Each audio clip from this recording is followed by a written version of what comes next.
முருகனை ஏன் எல்லாருமே கொண்டாடுறாங்க? கடவுளாக இருந்தாலும் கொண்டாடுறாங்க. சிவன், பார்வதி, 30 தேவர்களும், மகான்களும், சித்தர்களும், ஏன் இப்போ நம்ம வரைக்குமே ஏன் எல்லாருமே முருகனை கொண்டாடுறாங்க? முருகன் என்ன அவ்வளோ அற்புதம் செய்கிறாரு? அப்படி என்ன சக்தி முருகர்கிட்ட இருக்குது?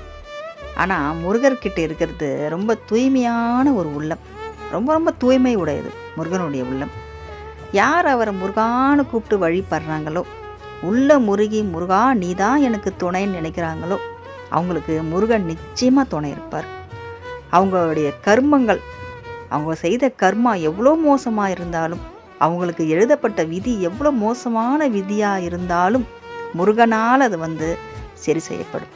வினை தீர்க்கும் முருகன் கண்டிப்பாக வினையை தீர்த்துருவார். அது இந்த ஜென்மத்து வினையாக இருந்தாலும் சரி, முன் ஜென்ம வினையாக இருந்தாலும் சரி, முருகனால் அது நமக்கு தீர்க்க